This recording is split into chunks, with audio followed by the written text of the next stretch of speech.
Halo, ketemu lagi dengan saya Kak Jamil ya, tutor dari Eduka. Pada kesempatan kali ini kita akan bahas materi mengenai bilangan. Nanti kita akan bahas beberapa. Semoga dalam waktu kurang lebih 40 menit ini kita bisa bahas semua ya. Ya bilangan eh, materi UTBK itu sebenarnya kan cuma ada 4 kalau untuk matematika. Ada bilangan, ada geometri, aljabar dan kombinatorik. Materi bilangan ini salah satu materi UTBK yaitu yang kita pelajari itu tentang eh, angka saja. Jadi belum masuk di sini huruf gitu ya. Tapi kalau misalkan kita belajar bilangan lebih lanjut nanti ada juga huruf sedikit-sedikit gitu. Kalau huruf itu adalah tentang aljabar. Nah, bilangan itu mungkin kita bagi dulu di sini ya. Ada dua, yaitu ada bilangan real dan bilangan imajiner.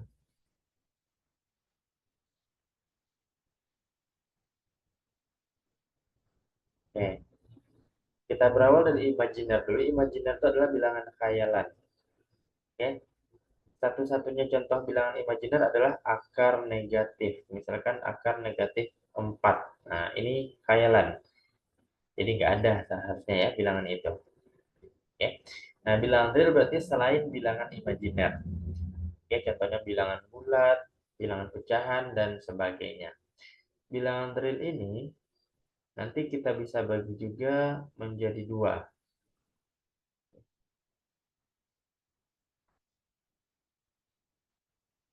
Ada namanya bilangan rasional, ada juga namanya bilangan irasional.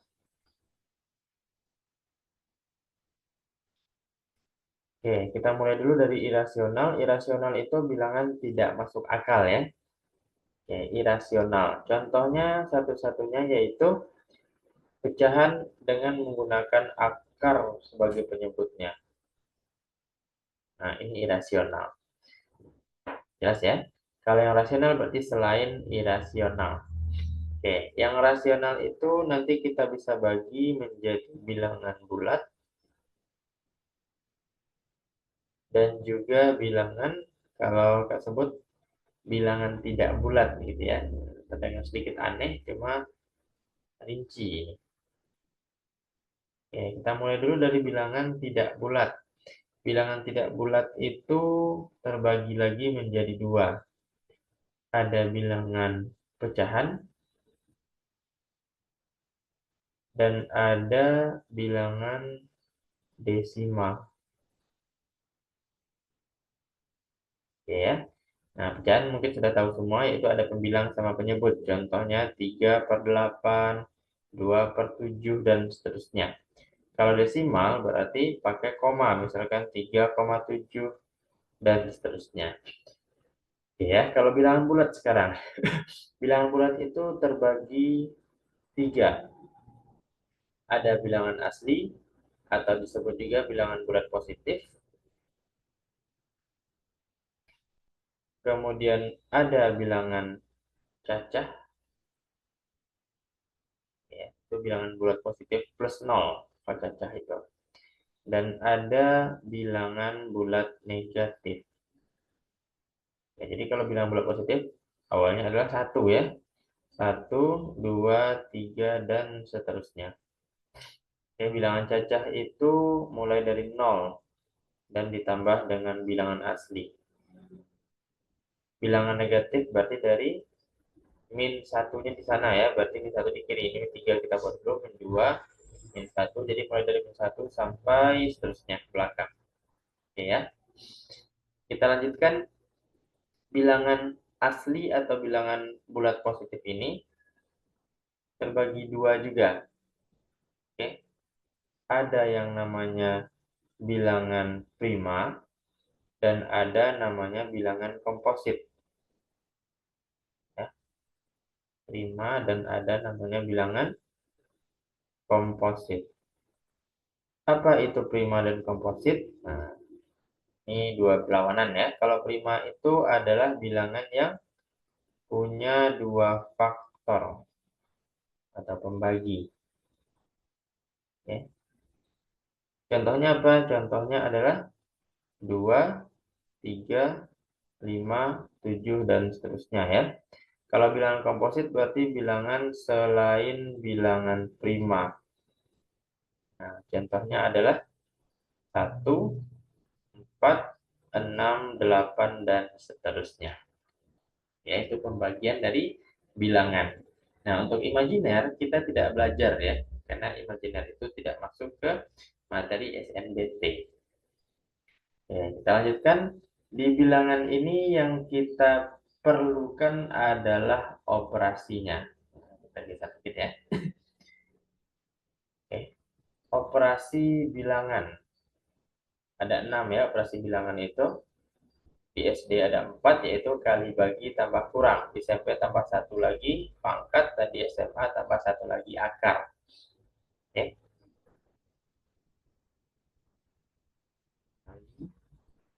Kemudian bagi tambah kurang pangkat dan akar ya.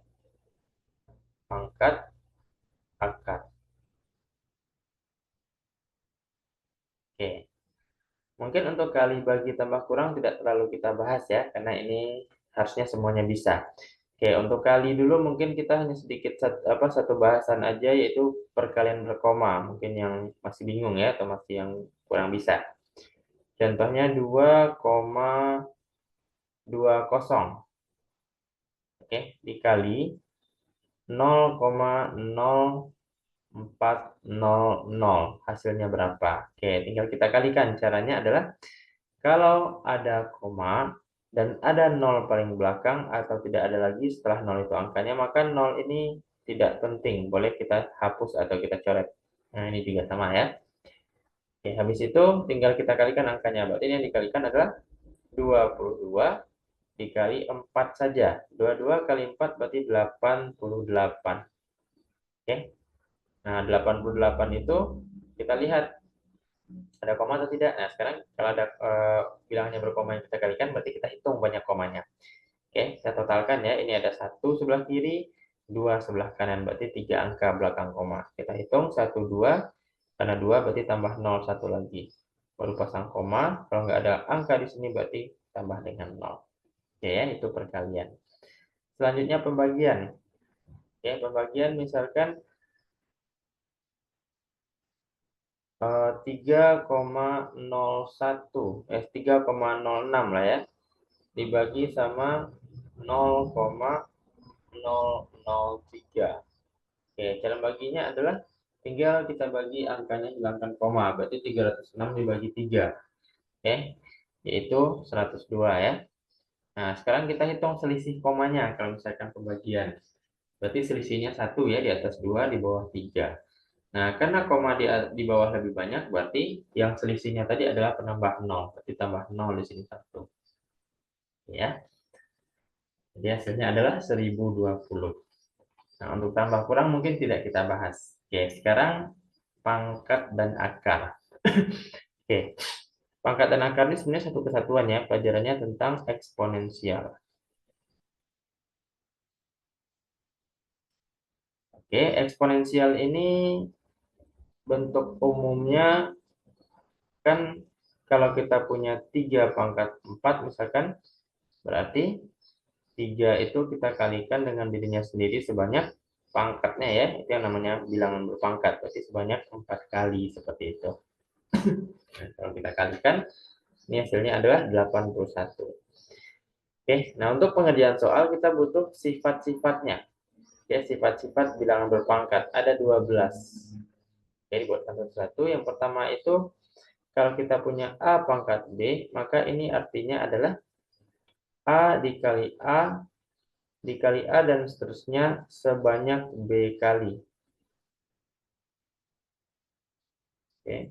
Ini sifat pertama itu pengertian bilangan berpangkat itu ya. Nah, kalau kita punya pangkat B berarti Dikalikan A sebanyak pangkatnya, itu sebanyak B kali.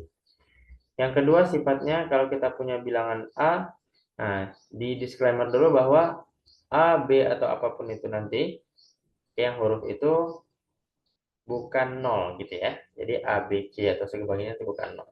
Nah sekarang A pangkat 0, ya, sesuatu kita pangkatkan 0, hasilnya adalah 1. Jadi bilangan apapun kita pangkatkan 0, hasilnya 1. Ya. Yang kedua, yang ketiga, bilangan apapun kita pangkatkan 1, hasilnya bilangan itu sendiri. Ya. Kita lanjutkan. Yang keempat, kalau kita punya A pangkat B, kita kalikan dengan A pangkat C. Maka ini artinya A-nya bisa disatukan sama yang A sebelah kiri dengan pangkatnya dijumlahkan kalau perkalian. Oke ya. Sifat kelima sama dengan yang keempat, cuma dibagi. A pangkat B dibagi A pangkat C. Artinya adalah pangkatnya dikurangkan. A pangkat B dikurang C. Nomor 6. Kalau kita punya A pangkat B, kemudian dikali C pangkat B, nah sekarang pangkatnya sama ya, berarti boleh kita kalikan dulu, baru kita pangkatkan B. Oke ya, yang ketujuh, kalau kita punya A pangkat B, kemudian dibagi C pangkat B, nah sekarang dibagi, berarti boleh juga kita bagi dulu kalau pangkatnya sama, berarti jadinya adalah A dibagi B, A dibagi C pangkat B. Oke ya. Yang kedelapan, kalau kita punya A pangkat B, kemudian kita pangkatkan lagi dengan C. Ini artinya adalah pangkatnya kita kalikan ya, pangkat di atas pangkat.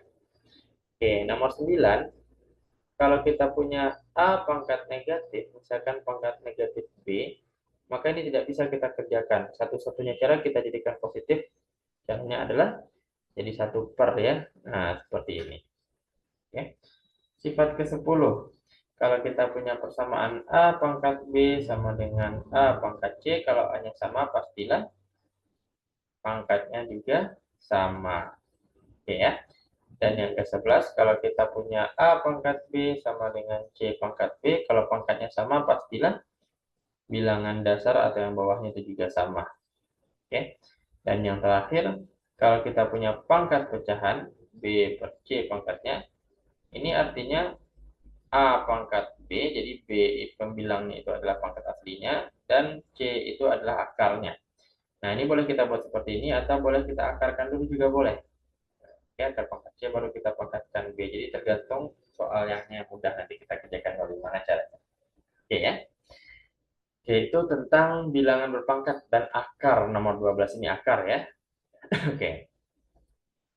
Selanjutnya, untuk bahas soal mungkin nanti ya. Sekarang kita matik dulu semuanya. Di bilangan ini ada namanya, selain ini operasinya tadi kita lebih operasi bilangan bulat ya. Oh, ada juga bilangan desimal. Ya, udah desimal juga masuk juga, berarti bulat sama desimal. Nah, sekarang yang pecahan. Oke. Yang pecahan itu operasinya juga sama ya. Jadi kita bahas semua. Ada penjumlahan, pengurangan, perkalian, pembagian. Nah, sekarang coba kita lihat dulu penjumlahan dan pengurangan pecahan. Misalkan 3/20 ya, ditambah 4/15 dikurang 7/18. Nah, caranya adalah kita samakan penyebut. Oke, ini pecahan ya. Cara menyamakan penyebut berarti caranya kita cari KPK. Gimana cara cari KPK? Caranya adalah seperti ini, 20, 15, 18 kita buat, kemudian kita bagi sampai hasilnya 111 semuanya. Baginya bilangan prima. Tadi udah tahu ya bilangan prima itu apa.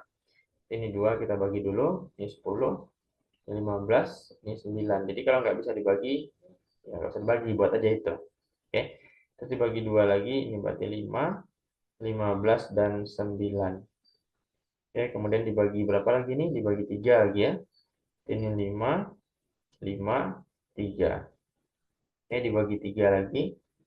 Berarti ini 5, 5, sorry. Ya betul ya, 5, 5, 1. habis itu dibagi 5 lagi ya, terakhir 1, 1, 1. Maka KPK-nya adalah kalikan semua ini. Oke, berarti berapa ini? 2 kali 2, 4 kali 3, 12, kali 3, 3, 6, kali 5 adalah 180. Maka KPK-nya adalah 180. Tinggal kita buat, ini 180. Ya, berarti tinggal kita cari pembilangnya. Gimana cara dibagi ini? Kemudian dikalikan sama yang atasnya. Oke, ini 9 ya. 9 kali 3, 27. Oke, terus ini bagi ini kali sama atasnya. Ini sama ya. Berarti 180 bagi 15 itu 12 ya. Kalau nggak salah, ya betul 12. 12 kali 4 berarti 36. Oke, kemudian dikurang. Ini 10 kali 7 berarti 70. Oke ya. Oke, 27 tambah 36 itu 63 ya. 63 kurang 70 berarti minus 7 per 180. Seperti itu. Oke. Nah, bagaimana kalau perkalian sama pembagiannya? Itu lebih gampang lagi kalau untuk pecahan. Misalkan 3 per 7 dikali 5 per 4. Tinggal kita kalikan. Berarti ini 15 per 28. Oke. Bagaimana kalau pembagian? Sama caranya kayak perkalian. Misalkan 5 per 7 dibagi 6 per 8. Caranya tinggal kita balik yang bagian samping kanannya. Berarti 5 per 7 dikali 8 per 6. Maka jadinya ini adalah 40 per 42. Seperti itu. Jelas ya? Oke, kita lanjutkan sekarang bilangan habis dibagi. Nah, bilangan habis dibagi ini untuk apa? Tadi kan kita tahu ya, ada bilang prima sama komposit. Nah, kalau bilang prima itu kan yang punya dua faktor cuma.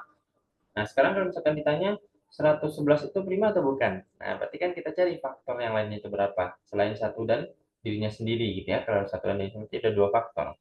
Nah, makanya kita lebih enak mencarinya itu ketika kita tahu bilangan itu habis dibagi berapa aja. Kita tahu syarat-syaratnya. Oke, bilangan habis dibagi itu kita bisa rumuskan dari 1 sampai 11. Biasanya 1 sampai 11 ya. Kalau mau tambahan nanti bisa ada 13 dan 17 juga. Oke. Yang pertama bilangan habis dibagi 1, yaitu semua bilangan. Jadi semua bilangan itu habis dibagi 1 pasti ya. Oke, yang kedua habis dibagi 2 itu adalah bilangan genap. Habis dibagi 3 itu jumlah digitnya habis dibagi 3. Jumlah digitnya habis dibagi 3. Contohnya misalkan 111 tadi. Nah, ini kan 1 tambah 1 tambah 1 itu 3 ya. 3 bisa dibagi 3? Bisa. Berarti 111 ini bisa dibagi 3. Gitu ya. Oke, yang keempat. Habis dibagi 4 itu berarti 2 digit terakhirnya habis dibagi 4. Habis, sorry.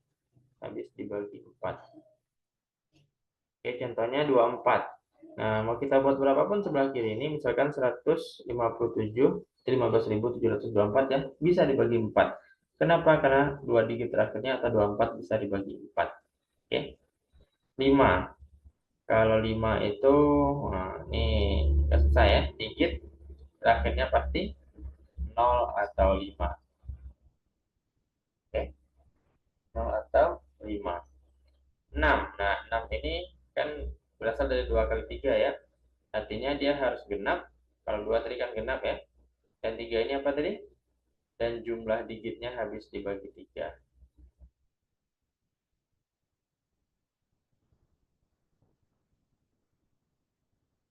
Oke. Kalau 111 bisa nggak dibagi 6? Nggak bisa karena dia nggak genap.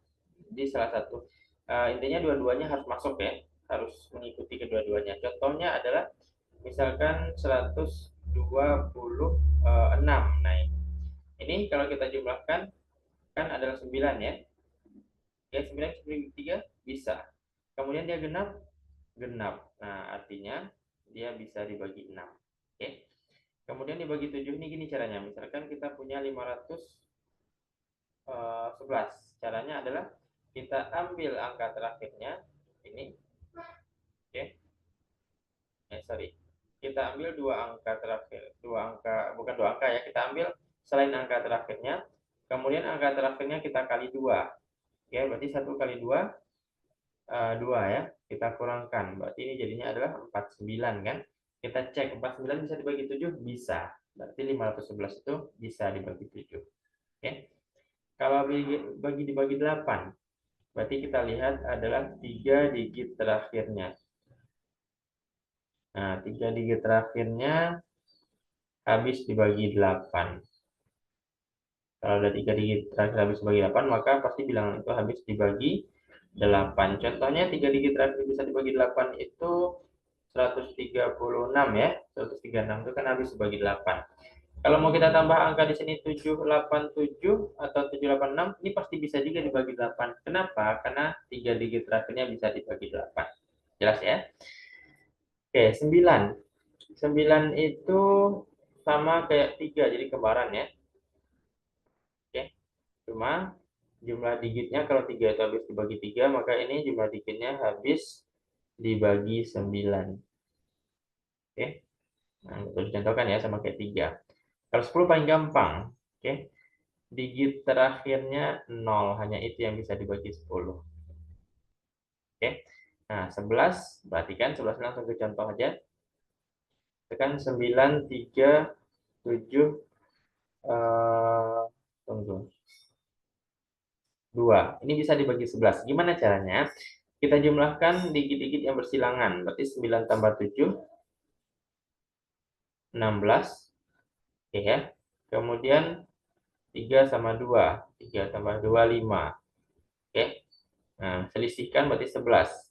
Nah, selisih ini kalau bisa dibagi 11, berarti bisa dibagi 11 angka yang tadi. Gitu. Gimana, Kak, kalau selisihnya 0? Kalau selisihnya 0, lo bisa bagi 11 nggak? Bisa. Berarti dia bisa juga dibagi 11. Ya. Ingat, 0 itu bisa dibagi berapapun. Hasilnya tetap 0. Jelas ya? Oke, itu tentang bilangan habis dibagi. Kita lanjutkan, yaitu bentuk bilangan perubahan. Oke, bentuk perubahan ya. Nah, bentuk perubahan ini gini maksudnya. Contohnya kita mau merubah 37 per berapa ya? Per 7 lah. Ini menjadi seperti ini. 37 per 7 itu kita buat pecahan campuran. Oke. Berarti ini adalah 5 tambah 2 per 7 kan ya. Benar ya? Nah, habis itu 5, 2 per 7 itu kita buat seper kayak gini. Seper berarti kalau seper kita balik berarti ya. 7 per 2. Oke. Habis itu 7 per 2 itu kita jadikan lagi campuran. Berarti 3 ditambah 1 per 2. Dah, seperti itu. Nah, bisa dia sampai panjang ke bawah, bisa sampai 3, bisa sampai 4, tergantung soalnya nanti. Ya, berarti kalau misalkan nanti ini kita di pertanyaan itu biasanya kayak gini. 37 per 7 sama dengan A ditambah 1 per B ditambah 1 per C. Nah, gitu. Maka yang disuruh tentukan adalah A-nya berapa, B-nya berapa, C-nya berapa. Kalau kita lihat dari sini berarti A-nya adalah 5, B-nya adalah 3, dan C-nya adalah 2. Seperti itu. Oke, jelas ya? Oke, mungkin itu untuk materi bilangan. Jadi materi bilangan itu sebenarnya nggak terlalu banyak, cuma dasar-dasarnya harus tahu ya. Ya, bilangan itu kan pelajaran SD sampai SMP kelas 1. Cuma dari SMP kelas 1 sampai SMA pun selalu ada bilangan. Cuma sudah dicampur ya sama aljabar, geometri, dan kombinator seperti itu. Ada yang mau ditanyakan? Oke, kalau tidak berarti kita cukupkan materi untuk bilangan ya. Silakan banyak-banyak soal. Oke, akhiri. Terima kasih banyak semuanya. Sampai jumpa di pertemuan selanjutnya. Selamat malam.